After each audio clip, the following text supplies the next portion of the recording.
Tunggu tu. Ada kolong lagi. Dengan buat siapa? Okay. Kolong lah. Ya.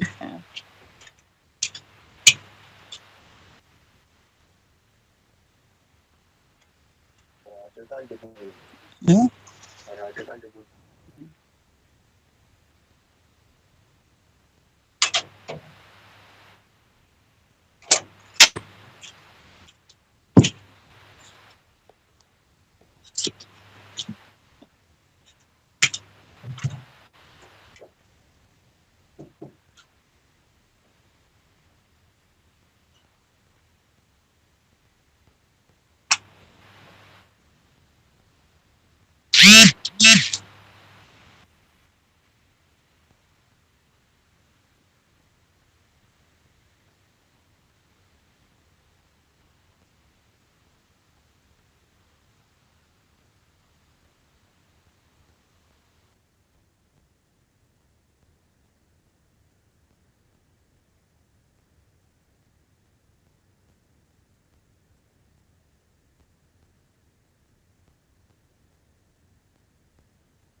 Assalamualaikum. Waalaikumsalam. Salam. Apa khabar semua? Alhamdulillah. Alhamdulillah. Alhamdulillah. Waalaikumsalam Tuan. Bila Tuan dah boleh dah online. Boleh. Okey. Assalamualaikum warahmatullahi wabarakatuh. A'udzubillahi minasyaitonirrajim. Bismillahirrahmanirrahim. Alhamdulillahil muwaffiqil mu'in. Wassalatu wassalamu ala sayyidina Muhammadin imamil muttaqin wa rasuli rabbil alamin. Salla alaihi wa ala alihi at-tayyibin wa ashabil akramin wa tabi'ihim bi ihsanin ila yaumiddin. Allahumma iftah alaina futuhal arifin wa faqihna fid din waj'alna minal ulama'il 'amilin wal malaikatil muqarrabin. Qala al-musannif rahimahullahu ta'ala wa nafa'ana wa bil muslimin wa bi barakati 'ulumihi fid darain ya rabbal alamin. Innaka la tahdi man ahbabta walakinna Allah yahdi man yasha. La hawla wa la quwwata illa billahil 'aliyyil 'azim. La hawla wa la quwwata illa billahil 'aliyyil 'azim. La hawla wa la quwwata illa billahil 'aliyyil 'azim. Ila hadratin Nabi Mustafa Rasulullah sallallahu alaihi wasallam wa ala alihi wa ashabihi wa ila arwahi kafatil muslimin wal muslimat wal mu'minin wal mu'minat ala hazihi niyyati syai'un lillahi lahumul Fatiha. A'udzu billahi minasy syaithanir rajim. Bismillahirrahmanirrahim. Alhamdulillahi rabbil alamin arrahmanir rahim maliki yaumiddin. Iyyaka na'budu wa iyyaka nasta'in. Ihdinas siratal mustaqim. Siratal ladzina an'amta 'alaihim ghairil maghdubi 'alaihim waladdallin. Amin. Yang dimuliakan Engku Nora selaku penyelia kita, yang dimuliakan tuan-tuan, puan-puan, saudara-saudari yang dirahmati Allah Ta'ala sekalian. Alhamdulillah. Pertama-tamanya kita panjatkan kepujian dan kesyukuran kehadrat Allah Subhanahu Wa Ta'ala kerana kita masih lagi pada pagi ini disihatkan tubuh badan, dilimpahkan rezeki daripada Allah Subhanahu Wa Ta'ala, dilimpahkan kebahagiaan dan kegembiraan. Moga-moga sentiasa Allah Ta'ala mencurahkan kasih sayang kepada kita, selamat sejahtera hidup kita di dunia dan akhirat. Begitu juga syukur kepada Allah Ta'ala kerana pada pagi ini kita berkesempatan, berkelapangan mengikuti kelas Tafakuh Fiddin Yayasan Pahang setiap pagi Sabtu. Kita mengaji ataupun belajar subjek ilmu Tauhid dan subjek fiqh. Kita mengaji Tauhid menggunakan kitab Aqidatun Najih, dan kita mengaji fiqh menggunakan kitab Fiqh Manhaji. Moga-moga Allah Ta'ala mengurniakan taufik dan hidayah kepada kita semua, bertambah ilmu kita hendaknya, dan kita boleh beramal sedikit sebanyak daripada manfaat ilmu yang kita perolehi pada pagi ini, insya-Allah. Jadi kita berdoa ke hadrat Allah Subhanahu Wa Ta'ala, semoga diterangkan hati kita dapat menerima ilmu, dapat mengamati ilmu, dapat kita beramal dengan perkongsian ilmu pada pagi ini. Jadi sebelum kita memulakan kuliah, dengan segala hormatnya dimohon untuk membuka kamera, menatap wajah-wajah yang ceria, insya-Allah.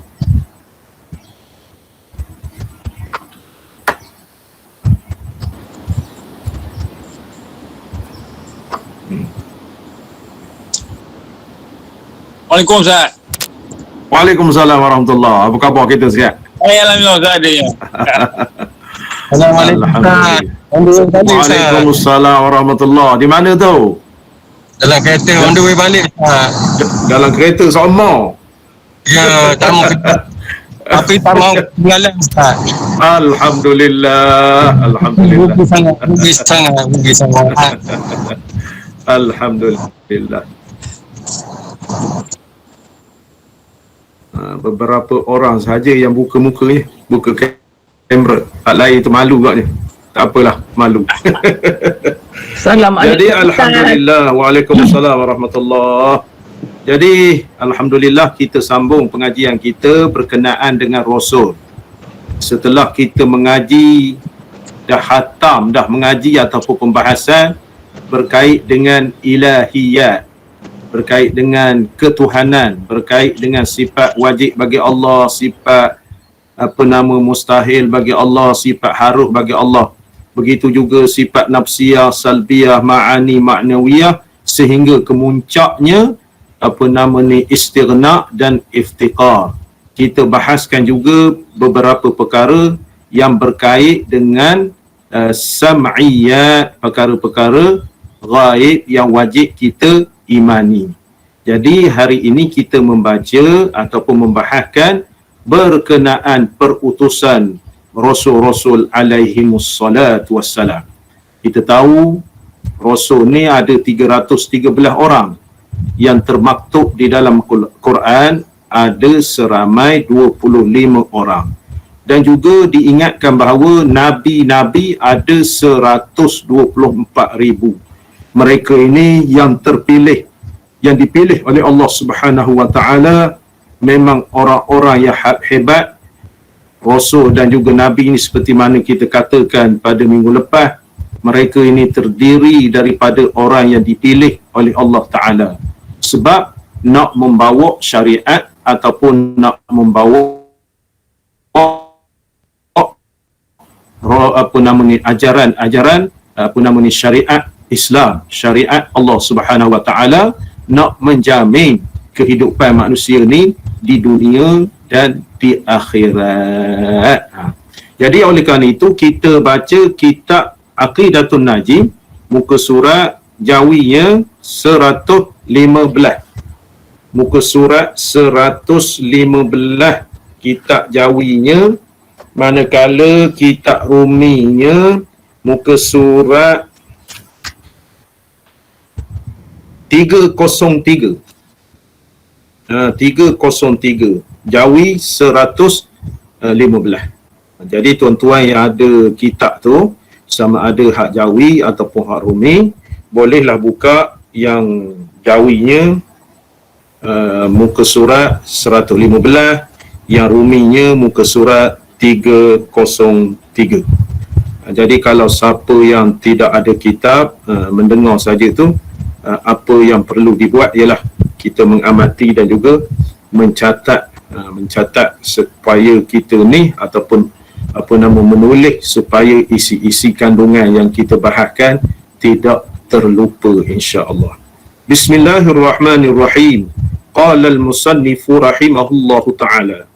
Dan telah menambah oleh musannif, dan ni ataf, kesinambungan daripada atas tu dalam kitab Jawi, kesinambungan daripada hak Rumi ni muka surat 302. Jadi saya ulang balik hak 302, muka surat 302, ataupun hak di atas daripada kitab Jawi ni, dia membahaskan maknanya Allah Ta'ala menurunkan wahyu kepada Rasul pilihan. Allah Ta'ala menurunkan wahyu kepada Rasul pilihan, makna yang bertepatan dengan kehendak Allah Ta'ala yang memilih daripada kalangan manusia sebagai utusannya yang nak membawa syariat, nak mentauhidkan Allah, nak menyembah Allah, nak mengenal Allah, supaya manusia ini tidak sesat akidah ataupun pegangannya, bertuhankan Tuhan palsu yang direka cipta, nasihat daripada syaitan laknatullah. Sebab itu semua pokok, sebab itu semua api, sebab itu sembah batu dan sebagainya. Jadi nak menyelamatkan manusia. Begitulah utusan daripada Nabi Adam alaihissalam sehinggalah Nabi Muhammad sallallahu alaihi wasallam. Kalau kita baca kitab Qasasul Anbiya, kisah Nabi, ada saya sebut dulu kitab Jawi Qasasul Anbiya, tebal gini. Ada kisah-kisah Nabi dahulu. Maknanya membawa syariat, nak membetulkan jambatan manusia ini seringkali nak jatuh daripada jambatan ataupun nak jatuh terpesong daripada hak sebenarnya, mengabdikan diri daripada nafsu, daripada syaitan, begitu gini, nak mentauhidkan Allah Subhanahu wa taala. Itu rasul yang terpilih. Jadi kalau tuan-tuan ingat pada minggu lepas saya sebut, jangankan rasul, ahli ulama pun orang yang terpilih, ada jalan ke arah menjadi ahli ulama. Menjadi ahli ulama kalau kita baca sirah ataupun cerita-cerita. Sirah ni kita faham kisah Nabi. Sirah ni ataupun cerita riwayat ulama-ulama ni, maka memanglah hebat daripada kecilnya jalan untuk mendalami agama. Mula-mula mengaji di kampung, lepas itu mengaji ke pondok demi pondok, sekolah Arab apa begitu begini, sampai ke luar negara sekalipun dia mengaji, Mekah ke Mesir ke apa begitu begini, sehingga dia memperoleh ilmu yang hebat, dan dia ajar pula ke kita. Itu kesinambungan. Jadi orang-orang alim ni hak kita nampak, kita tengok tok guru kita ni memang warak. Memang warak, sifatnya bagus, tidak macam kita. Warak. Macam contohnya Allah yarham tok guru ni Aziz tu. Kita tengok baru 2, 3, 4 tahun kembali ke rahmatullah. Dia ni semayang duha wajib bagi dia. kita ni sembahyang fardu tak habis-habisan. Itu nak kabarkan jalannya. Jalannya. Jadi jalan yang molek kita tiru. Molek kita tiru. Sebab itu dia masa sakit. Dia masa sakit. Orang kata dia masa sakit di hospital pukul 3 pagi, pukul 2 pagi. Pasal apa? Benda ni terganggu.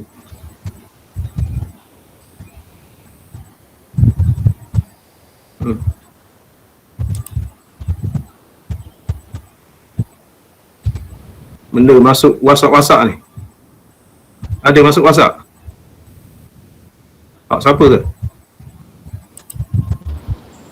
Line kot Ustaz. Tak reti saya ni jadi gini. Ada nampak? Ada. Tak tahu jadi gini. Ya. Tapi suara Ustaz tak ganggu pun. Tak ganggu. Molek sekali. Curi lain ke? Allah Allah. Jadi ahli politik juga.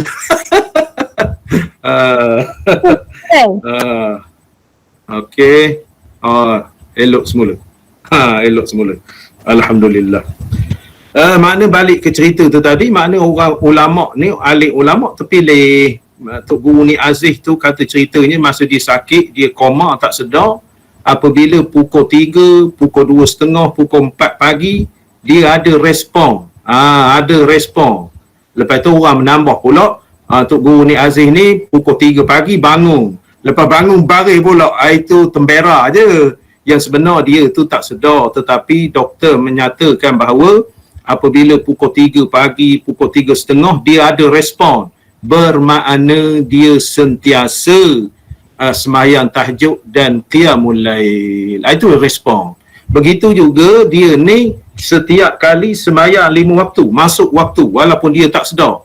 Makna masuk waktu tu, tiap-tiap kali masuk waktu dia ada respon terhadap diri dia tu. Makna Allah Subhanahu Wa Taala menjaga dia, memelihara dia sampai ke akhir hayat. Itu kita nampak alim ulama. Bahkan Nabi ni lebih dahsyat lagi. Nabi Rasul ni lebih dahsyat lagi. Maknanya insan dipilih oleh Allah Subhanahu Wa Taala. Sebab itu kita kata al-ulama warasatul anbiya. Ulama-ulama itu waris Nabi. Bukan saudara sepupu, bukan dua pupu, bukan anak saudara, bukan bapa saudara. Tetapi Nabi, ulama ni mewarisi ilmu. Mewarisi ilmu sampai hari kiamat, nak menyampaikan ilmu kepada ummah. Nak menyampaikan ilmu kepada ummah. Jadi oleh kerana itu, kalau kita ni tak mendampingi ilmu, gelap hati. Kalau duduk di rumah saja masa PKP, PD, mana duduk di rumah saja, bukan nak khabar tak ada beramal ibadat, tetapi tak ada nasihat ilmu, tak ada bicara kalam ilmu, maka kita panas. Begitu juga jemaah. Kita pergi masjid, pergi surau, jemaah saja, panas. Sebab tidak ada nasihat. Wa dzakir fa inna dzikra tanfa'ul mu'minin. Beringat-ingatlah kamu, sesungguhnya beringat-ingat itu memberi manfaat kepada orang-orang yang beriman. Jadi sepatut seledah kalam bicara nasihat agama memberikan kita tengok, kita dengar, lepas itu menusuk di dalam kalbu kita. Itu dia. Dan telah menambah oleh musannif ni pengarang ni tambah pula. Di sini dalam kitab dia ni akan mengikut dengan diam mereka itu, dan maknanya bahawa Rasulullah sallallahu alaihi wasallam ataupun Rasulullah salatullahi alaihi wasallam apabila mengerjakan oleh seseorang manusia akan sesuatu pekerjaan dan mengetahui ia akan dia dan diam ia daripadanya, dan tiada ingkar ia atas mengerjakan dia, dan jikalau orang yang mengerjakan itu tiada mukallaf sekalipun, maka diambil dalil dengan diamnya itu atas bahawasanya tiada mengapa bagi kita bahawa kita kerjakan dia. Tetapi jika adalah pekerjaan itu daripada jenis ibadah, maka iaitu matlub. Matlub tu dituntut. Dituntut buat. Dan jika adalah pekerjaan itu tiada jenis ibadah, maka iaitu harus. Misalnya seperti diam Nabi sallallahu alaihi wasallam daripada perkataan Ibnu Umar, iaitu Abdullah bin Umar, anak Saidina Umar, tak kala berkata ia di hadapan Nabi sallallahu alaihi wasallam, uhillat lana maitatani wa damani as-samaku wal jaradu wal kabidu wat tihal. Artinya dihalalkan bagi kita dua bangkai dan dua darah. Pertama bangkai ikan, dan kedua belalang. Dan dua darah itu pertamanya hati, keduanya limpa. Itu dia. Jadi musannif ataupun pengarang kitab ni ataupun kitab asalnya Aqidah Sanusiyah, Syekh Sanusi. Matan ni Syekh Sanusi, apa nama ni, diterjemahkan kepada Jawi ni oleh Syekh apa nama Tuan Minan. Tuan Minan ni dia khabar, maknanya Nabi ni dengan diam dia sekalipun membawa arti. Contohnya makan dog. Sahabat di padang pasir masa peperangan jumpa dengan dog, biawak padang pasir. Tiba-tiba tangkap. Bila tangkap, cakap kita je nak sembelih. Nabi tengok saja. Makna dia. Jadi diam itu pun maknanya sesuatu perkara melihat kepada Nabi. Makna dia tu makna tidak memberi hukum. Kalau Nabi larang, jangan, tak boleh. Kita orang Islam tak boleh, contohnya. Tetapi Nabi diam. Jadi sahabat sembelih dog tu, makanlah ibarat katanya makanan di padang pasir. Biawak tu di padang pasir, duduk di padang pasir. Jadi oleh kerana diam itu, maka diikuti juga bagi diri Rasulullah sallallahu alaihi wasallam. Maknanya diam dia itu tak apalah cakap kitanya. Serupa juga kita, anak saudara kita berkenaan dengan meminang, berkenaan dengan nikah. Jadi bila ditanya, awak nak nikah ni, dia senyap saja. Jadi bila senyap saja, as-sukutu ala matur ridha. Berdiam itu maksudnya menerima persetujuan, ibarat katanya. Jadi pekerjaan Nabi ni kita tengok, ataupun pekerjaan manusia ni. Jadi pekerjaan Nabi satu, pekerjaan kita ni satu. Dinisbahkan Nabi dengan, kita katalah sahabat. Pekerjaan Nabi, sahabat tengok apa yang Nabi buat. Apa yang Nabi buat sampai anak junjungan besar kita Nabi Muhammad sallallahu alaihi wasallam, anak baginda kecil meninggalnya. Namanya Qasim, namanya Ibrahim.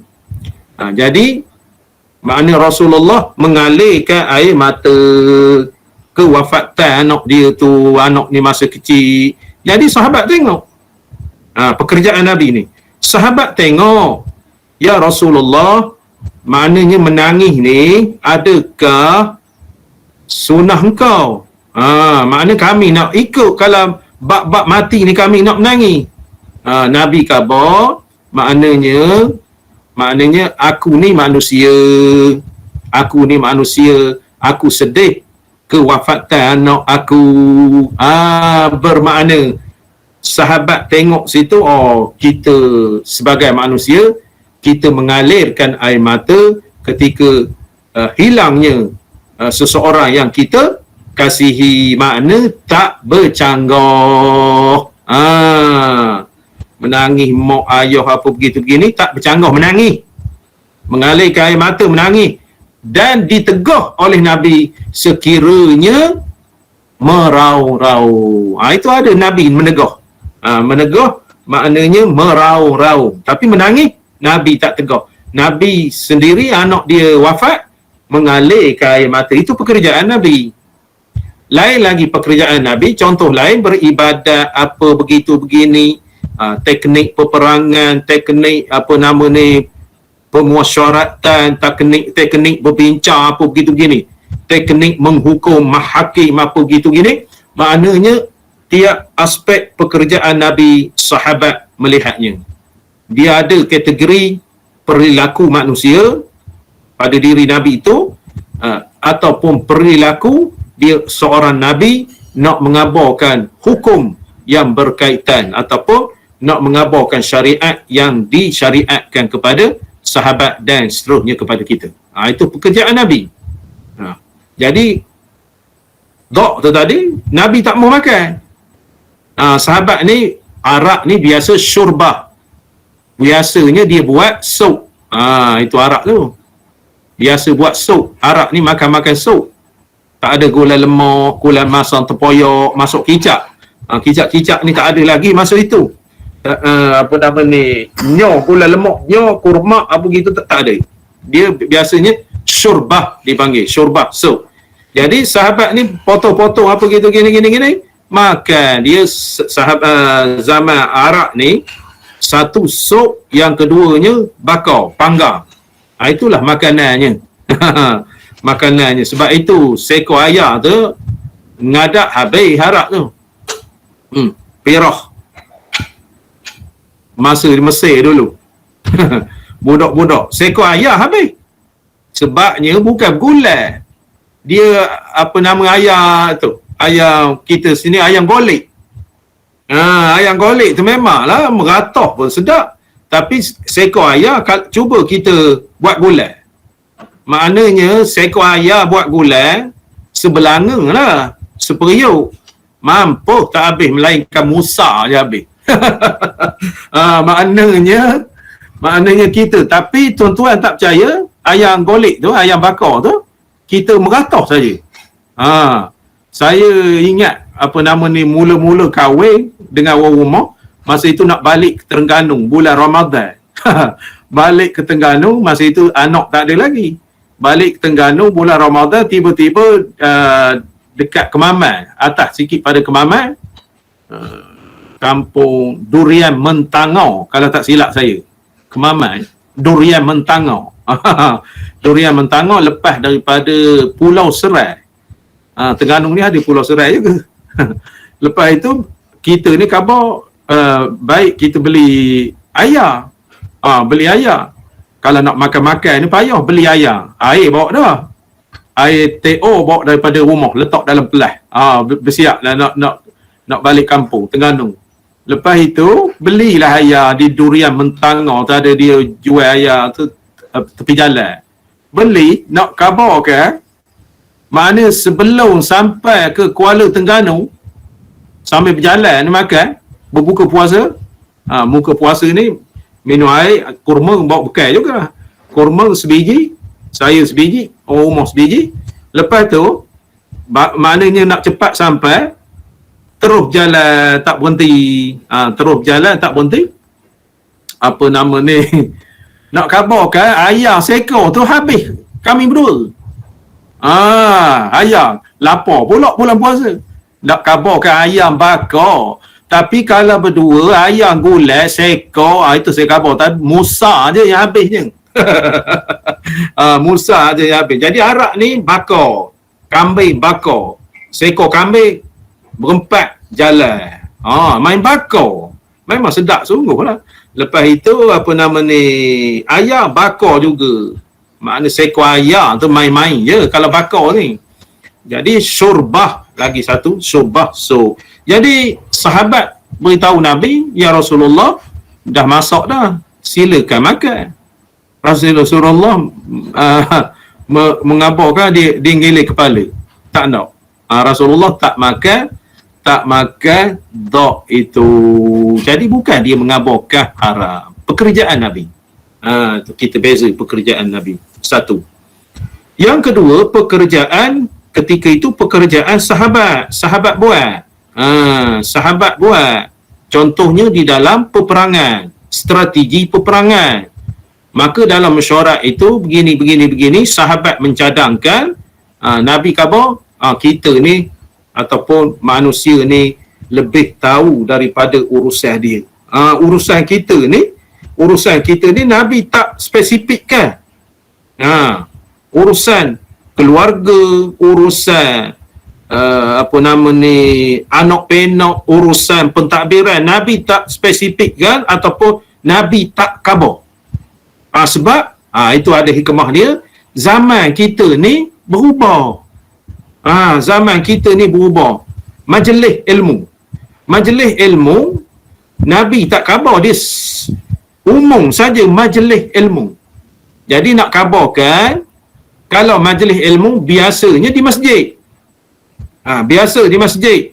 Adalah dia tak khabar juga di masjid. Dia khabarkan majlis ilmu umum. Tidak di masjid, tidak di surau, tidak di balai raya, tidak di dewan, tidak di pejabat. Maknanya di balai raya, dewan masa kita ini lah. Dan akhir sekali semenjak COVID-19 ni, kita dikurung. Maknanya majlis ilmu ni masuk ke rumah kita. Masuk ke rumah. Artinya malaikat rahmat mendoakan kita berada di dalam majlis ilmu. Majlis ilmu ni kita lihat, kita pandang, kita dengar, walaupun tidak di tempat. Sebab Nabi berkata berkenaan dengan majlis ilmu ni ayat umum. Ayat umum. Jadi kita tak terbayang pada akal satu ketika nanti kita berada di dalam majlis ilmu di tempat berasingan. Di tempat berasingan. Jadi di tempat berasingan, sama ada kita nampak gambar.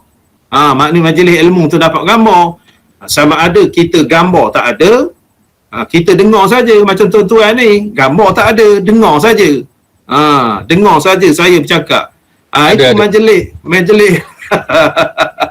Abang Lee ni kuat mantiknya. Itu ayat mantik. Maknanya, jadi bagaimanakah keadaannya melihat muka saya melihat muka tuan-tuan, ataupun tuan-tuan mendengar saja saya dan melihat saja saya. Begitu. Dia ada kelebihan masing-masing. Kalau dibaca ke dalam kitab Hidayatul Muta'allim tu, Hidayatul Muta'allim itu maknanya murid melihat guru satu ibadat dah. Satu manfaat, satu baca dalam kitab Hidayatul Muta'allim ataupun dalam kitab Al-Jawharul Mawhub. Jawharul Mawhub. Makna manfaat dah anak murid tu melihat gurunya. Lebih-lebih lagi guru pula melihat wajah anak muridnya, barakah. Di situ dipanggil barakah. Itu maknanya kita tak sangka majlis ilmu datang ke rumah kita. Selama kita hidup ni, ada orang baca kitab datang ke rumah kita. Saya seingat-ingat daripada kecil sampai ke saat ini, tak pernah yang pernah ke rumah kita bertahlil, yang pernah ke rumah kita sembahyang hajat, yang pernah ke rumah kita berzanji, yang pernah ke rumah kita doa selamat, berdikir apa begitu begini. Itu yang pernah jemaah-jemaah kita, kaum keluarga kita, sahabat handal kita datang ke rumah kita. Tapi saya tak pernah tengok tok guru ataupun ustaz, Abang Lee, saya ni minggu depan nak membaca kitab Rumah Habali. Tak masuk akal. Dan tak terbayang tempat membaca kitab di masjid di surau. Tetapi tahun 2021 tiba-tiba majlis ilmu itu sampai ke rumah kita. Lepas itu pula bukan seorang. Bukan seorang. Kita hari ni tengok di komputer laptop saya ni 59 individu yang berdaftar nama. Yang ditulis 59. Jadi saya beranggapan lebih lagi. Seorang suami dengan isteri dia, dengan anak dia contohnya. Maknanya kita datang ke rumah masing-masing. Datang ke rumah masing-masing tu maknanya individunya 59 orang. Tercatat di sini. Tercatat di sini 59. Maknanya datang ke rumah saya, datang ke rumah Habali, datang ke rumah Zo, datang ke rumah Abaya, datang ke rumah Abang Nazari, begitu gaya. Datang ke rumah Abang Aslah. Maknanya meriah dalam konteks ilmu. Contohnya, saya bertanya ataupun tuan-tuan bertanya, maknanya setiap rumah itu dengar tak dengar? Ustaz nak tanya apa nama rukun makrifah berapa perkara? Makna dengar di rumah kita. Dengar di rumah kita. Jadi kalau rumah kita sound buat apa begini, seperti mana Cikgu Azmi tu, dia buat sound apa gitu gini, canggih lagi lah. Oleh kerana buat gitu, seperti maknanya majlis ceramah ataupun majlis ilmu di dalam rumah kita. Itu nak kabarkan. Jadi pekerjaan Rasul, pekerjaan Nabi dan pekerjaan ummah. Jadi ketika itu sahabat menengok kepada Rasulullah. Lepas itu Rasulullah menengok kepada sahabat. Jadi sekiranya sahabat buat, Rasulullah bagi teguran contohnya, itu ada implikasi hukumnya. Ataupun sahabat buat, Rasulullah diam. Jadi sekiranya disebut, sekiranya dalam konteks ibadah, dalam konteks ibadah, dia tu matlub, dituntut. Kita tirulah. Kita tirulah. Contohnya, Rasulullah ni beribadah malam ataupun qiyamul lail. Dia tak khabar awak wajib buat macam saya. Rasulullah khabar, tak khabar. Tetapi Rasulullah sembahyang malam untuk mendampingkan diri dengan Allah Ta'ala. Bukan tak rapat, tapi nak mendampingkan diri, nak bersama, ataupun nak kita khabar ni maknanya mendekatkan diri, taqarrub. Rasulullah sembahyang malam sampai bengkak-bengkak kakinya. Jadi matlub, kalau siapa mampu, buatlah. Tak payahlah sampai bengkak-bengkak. Saya bengkak juga ustaz, sembahyang malam sampai peringkat sembahyang atas kerusi tak daya. Rupanya awak tu gaut. Maknanya matlub. Kita ni tak payahlah begitu nak kabarkan. Tiap malam kita boleh buat 2 rakaat sembahyang tahajud ke, sembahyang taubat ke, sembahyang tasbih ke. Maksudnya kita buat itu matlub yang Nabi perintahkan, tidak berupa wajib. Jadi jenis ibadah. Lepas itu berkenaan dengan makanan juga. Nabi khabar dihalalkan bagi kamu 2 bangkai. Di dalam ayat Quran haram bangkai. Tapi ada pengecualian juga. Dihalalkan bangkai. Di khabar mana? Dihalalkan bangkai. Bangkai ni artinya mati. Mati. Dihalalkan bangkai, 2 jenis bangkai dengan 2 jenis darah. Pertama, bangkai ikan, bangkai belalang. Belalang kunyit orang panggil tu. Makna tidak disyaratkan bersembelih. Tidak ada ahl hukum hamrih tu tidak disyaratkan sembelih. Mana ikan mati pun boleh makan, belalang mati pun boleh makan, cicak mati cicak mati mana bangkai juga diharamkan makan, kategori tak boleh makan. Yang bolehnya ikan dan belalang. Lepas itu darah hati. Yang pertama, yang kedua hati binatang, yang kedua limpa. Limpa ni macam mana ya? Limpa lembu. Dia macam mana? Limpa. Yang macam kelempung panggil. Hati lempung. Yang panjang Ustaz. Lempung lah. Panjang Yang lepek. Panjang lepek. Ya. Itu limpa. Hati tu biasalah orang tahu. Limpa, panjang lepek. Maknanya darah tu. Darah beku. Darah beku dijadikan Allah Ta'ala di dalam perut haiwan ni, maka halal lah. Itu dia. Makna nak khabar ke Nabi. Nak khabar ke Nabi ni, wajib kita beriman kepada Rasul alaihi wassalatu wassalam kerana ianya membimbing. Membimbing. Contoh lain, Tok Imam membimbing kita dalam sembahyang jemaah. Tok Imam ni, dia membawa kita sembahyang jemaah. Dia ada prasyarat. Makna kita nak berjemaah membimbing. Membimbing. Imam tu pula ada masa salah juga, kita tegur. Nabi ni tak ada salah, melainkan dia ni diwahyukan oleh Allah Ta'ala. Sedangkan Rasulullah sembahyang Zuhur 5 rakaat. 5 rakaat tu bukan salah. Bukan salah 5 rakaat tu. Nak membagi hukum,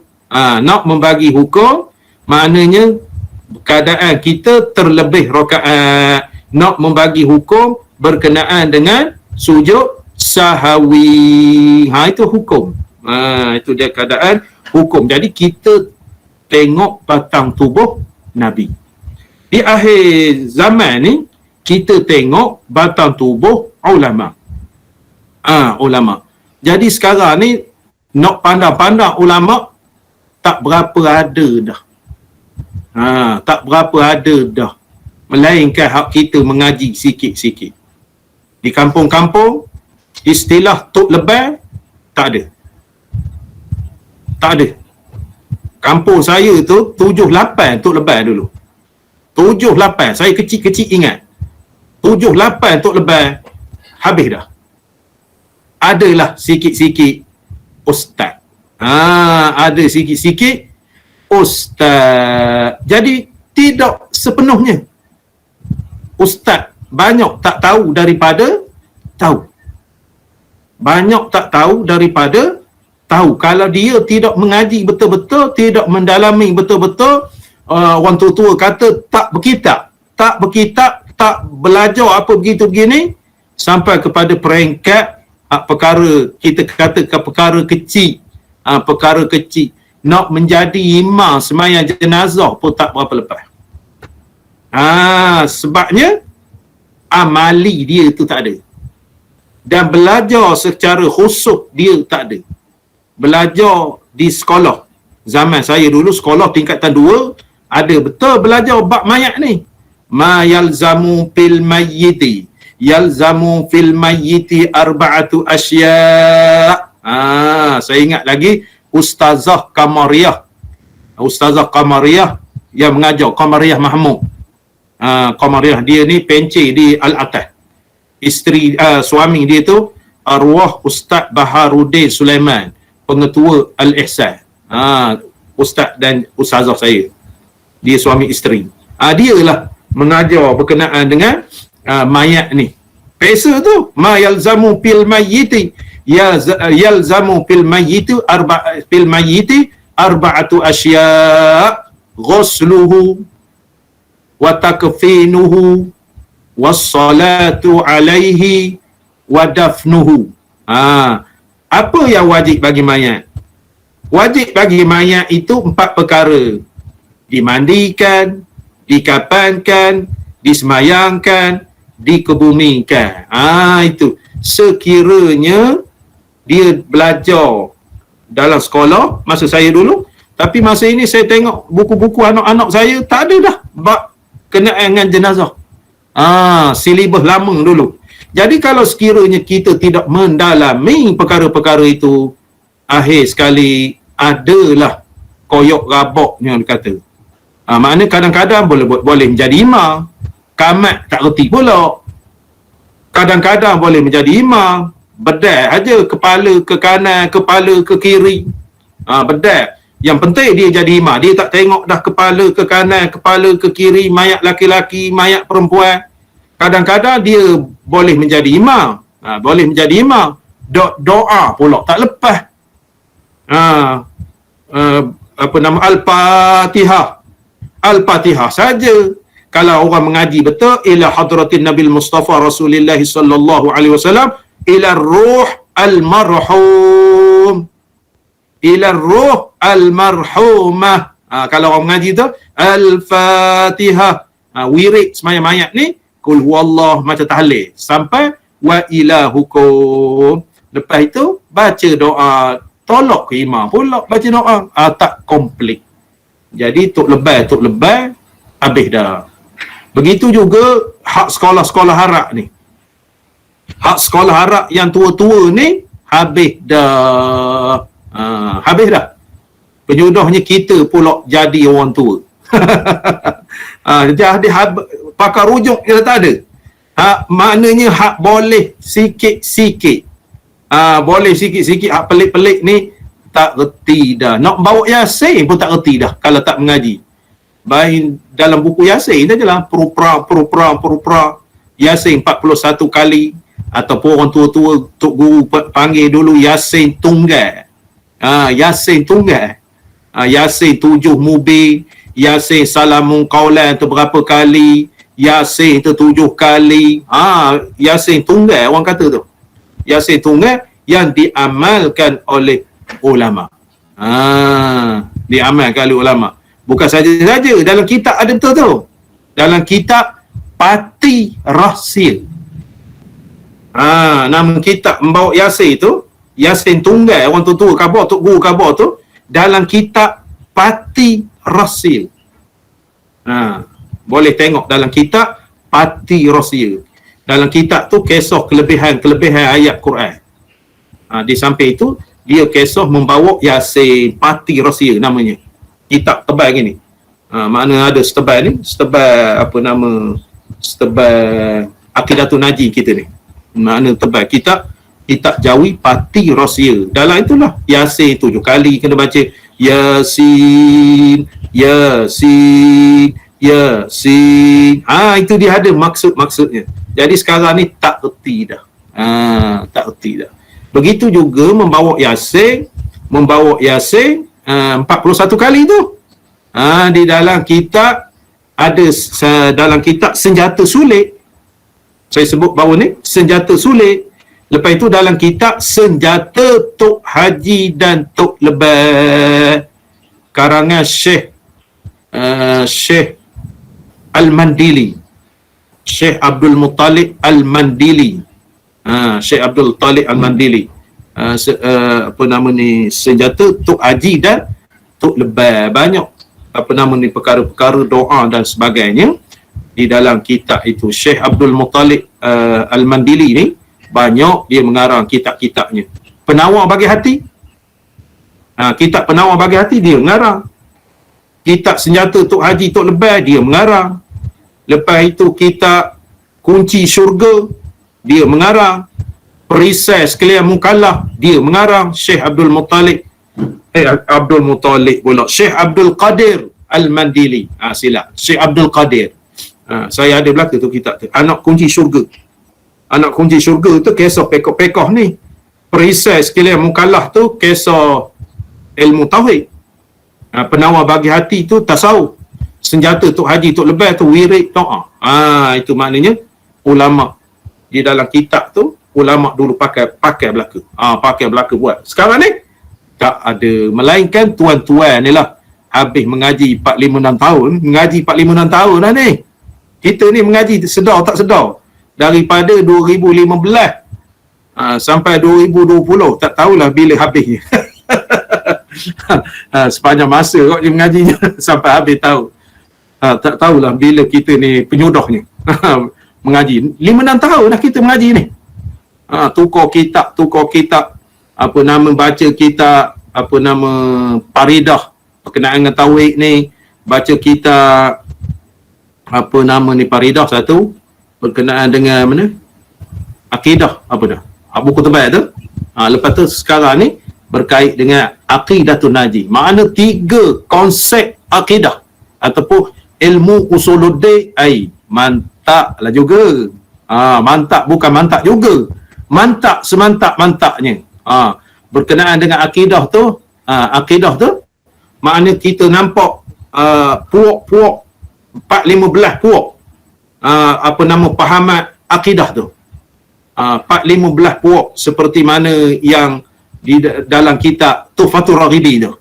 Di dalam kitab Tuhfatur Raghibin 4-15 puak akidah-akidah ataupun pahaman-pahaman yang berkait dengan akidah ini. Jabariyah, Mu'tazilah, Qadariyah, Jamhamiyah, macam-macam.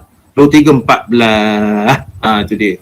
Jadi nak kabarkan, maknanya perkara-perkara ini Rasul lah membimbing manusia. Kita ni, di zaman kita ni, Tok Lebay lah membimbing, Tok Guru lah membimbing. Jadi maknanya sekolah Arab tak putus, pondok-pondok tak putus. Cumanya di zaman dulu dan zaman sekarang ni berbeza segi pembelajarannya. Segi pembelajarannya. Orang zaman sekarang ni malas. Sebab itu saya katakan kuliah saya online itu, saya khabar betul. Maknanya kalau siapa, minta maaf lah, siapa yang nak sekadar sembahyang isyak, tak payah masuk lah. Sebabnya merugikan orang yang nak belajar-belajar, dia tak boleh join. Ada. Sampai peringkat kuliah, ustaz minta izin nak sembahyang isyak. Kawan ni tak sembahyang ke? Itu cakapnya. Minta izin nak sembahyang isyak. Punyalah tak faham mengaji. Kalau awak nak sembahyang isyak pun, awak tutuplah kamera tu, sembahyang isyak. Lantaklah nak sembahyang isyak. Maknanya orang ramai-ramai, 100 orang, adakah dia tak sembahyang isyak? Awak sembahyang isyak saja. Itu nampak tak mengaji. Nampak tak mengaji, tidak ada prihatin ilmu. Macam semalam tu 100 orang dah penuh kuliah malam tadi. Maknanya ada sesahabat kita mengabarkan tak ada rezeki ustaz, maknanya tak dapat join. Tak dapat join. Saya kata tak ada arah lah. Tak ada arah. Sebab itu saya menitik beratkan, kalau sekadar nak mendengar-dengar sambil mengisap rokok ke sambil menengok TV, tak payah. Sebabnya kita ni ada 100 kerusi saja. 100 kerusi saja. Jadi kalau awak sambil lewa, dia macam yang berhormat juga. Kalau yang berhormat malah bekerja untuk rakyat, PRU 15 ni tak sokor dah. Tak sokor dah. Masa rakyat susah-susah ni lah kena membantu apa begitu gini. Ini senyap aja. Contoh je lah. Senyap aja, tak bunyi menyorok dalam kelambu aja. Wakil rakyat contohnya. Itu nak kabarkan. Jadi kita kuliah ni, kuliah online. Kuliah online ni kerusinya 100 orang saja. Jadi kalau kita sampai lewa, order dia. Kalau kita sambil lewa mengaji, baik tak payah. Sebab orang lain bersusok-susok. Semalam tu, apa nama ni, yang saya kenal di Temerloh, ada 4-5 orang. Ada 4-5 orang, ustaz dia khabar tak dapat not join. Apa nama ni, awak haji masuk pukul berapa? Pukul 8. Saya keluar pukul 8, tak merasa lah. InsyaAllah dia khabar apa nama ni, hari Ahad ni dia tak nak pergi ke masjid. Dia tak nak pergi ke masjid. Dia balik. Dah masuk dah. Saya bagi. Saya mohon keluar Tuan Guru. Saja yang nak test ni tadi. Sila. Tak ada sebenar ni. Ya. Okey, Assalamualaikum. Waalaikumsalam warahmatullahi. Terima kasih banyak. Maknanya dia nak mencuba. Dia nak mencuba dia temeluh ni 4-5 orang. Tak lepas dia balik semayang isyak, lepas tu dia balik ke rumah tak dah join. Itu dia. Jadi perkara-perkara ini kita tengok contoh Nabi, sahabat menengok Nabi. Lepas itu sahabat ni berpanjang sampailah alim ulama. Alim ulama ni kita berapa tapih dah alim ulama.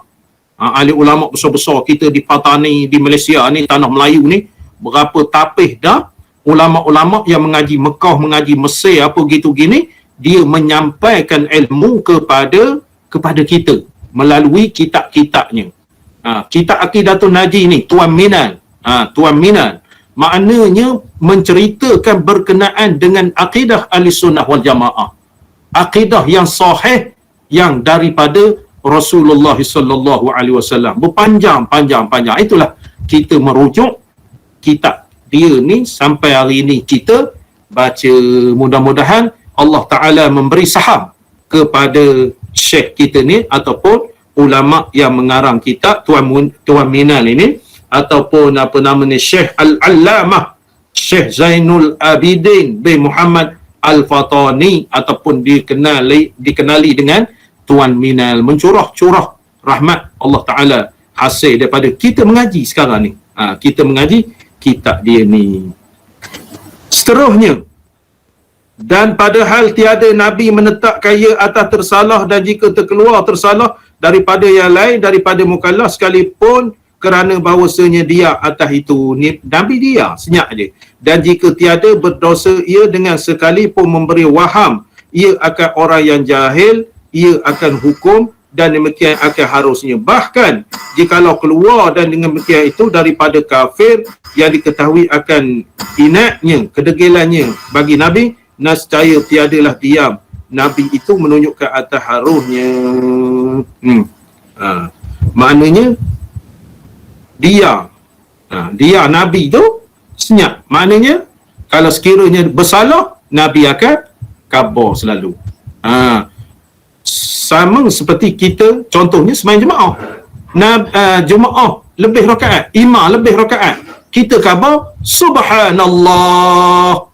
Sebab itulah imam tu kalau nak naik ke rakaat berikutnya, dia mesti sebut intiqalat tu daripada bawah.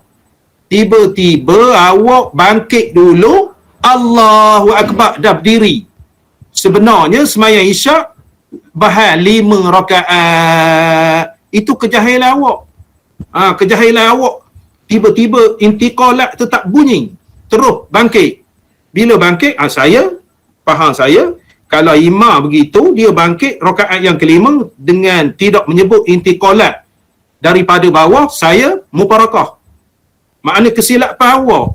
Kalau awak bunyi Allahu Akbar daripada awal, maka kita akan tegur Allah.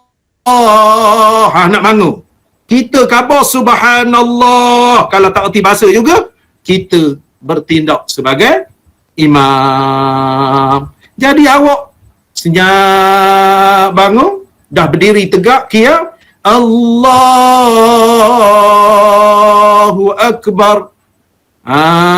Tiba-tiba subhanallah kata jemaah, awak turun balik, silap awak. Sebab itu ada intiqalat. Jadi tak faham, makmum pun nak mengabar subhanallah pun tak erti juga, ikutlah. Lepas itu khabar tu imam salah lebih rakaat, nak buat macam mana takdir Allah, masuk lubuklah kita. Itu keadaannya. Keadaannya bila tersalah kita tegur, walaupun di dalam semaya baca Fatihah tak betul, walabba kita wajib menegur. Kalau tidak tak sah, dengan syarat kita tahu subhanallah siratal ladzina an'amta alaihim ghairil maghdubi alaihim waladdallin. Lepas itu tu imam khabar walabba, dia ambil, ataupun tu imam khabar waladdah, subhanallah. Dia ambil ujung saja tak sah juga. Dia mesti ayat waladdah. Tuan Guru dia ambil pada ghairi maqbul kan Tuan Guru? Mesti ghairi maqbul, tak boleh waladdah saja tak boleh. Dia mesti ambil ke situ. Tak boleh dia ambil di situ ayat sempurna. Ya. Ayat, ataupun ayat tamam dia kata. Tak payah nego pun saya ulang ayat ghairi maqbul tu. Ayat tamam. Jadi ringkasnya nak kabarkan bahawasanya wajib kita beriman kepada Rasul alaihimus salatu wassalam. Saya sebutkan lagi, Rasul ni 313 orang. Yang disebut dalam Quran 25 orang wajib beriman, dan kita wajib percaya dan mentaati Rasul Nabi Muhammad sallallahu alaihi wasallam kerana syariat baginda syariat yang terakhir. Nabi Adam kita beriman, Nabi Nuh kita beriman, tetapi syariat dia tu telah mansuh, sepenuhnya kita beriman ataupun melaksanakan syariat Nabi Muhammad sallallahu alaihi wasallam. Yang kedua, pekerjaan Nabi, pekerjaan sahabat ataupun pekerjaan ummah. Pekerjaan Nabi saya dah terangkan tadi, pekerjaan ummah. Pekerjaan Nabi cerita gini. Maksudnya ada hukum situ. Nabi dia bermakna boleh buat, boleh tak buat. Sekiranya Nabi membuat sesuatu perkara begini, segi ibadah, tetapi tak ada mensyariatkan, makna matlub. Bermakna matlub dituntut. Wajarlah kita mengikut Nabi sallallahu alaihi wasallam. Wajarlah kita mengikut Nabi sallallahu alaihi wasallam. Walaupun Nabi itu standard wajib kepada Nabi, umatnya hukumnya sunat. Begitulah perkara-perkara yang Nabi senyap. Begitu juga perkara-perkara yang Nabi buat, sahabat buat. Sekiranya perkara itu ditegur tak betul, Nabi terus menyanggahnya ataupun membetulkan setiap perkara-perkara tersebut. Itu dia. Jadi kita nak menengok kepada batang tubuh Rasulullah sallallahu alaihi wasallam melalui, kita tak sempat Nabi, tak jumpa dengan Nabi, melalui dalam kitab-kitab yang menceritakan tentang perilaku Rasulullah sallallahu alaihi wasallam. Jadi setakat itu dulu bicara kita pada pagi ini. Insya-Allah kita sambung lagi berkenaan dengan mustahil Rasul itu mengerjakan perkara-perkara yang ditegur. Wallahu a'lam. Kita berhenti seketika 5 minit. Aqulu qauli hadza wa astaghfirullah li wa lakum. Wassalamualaikum warahmatullahi wabarakatuh.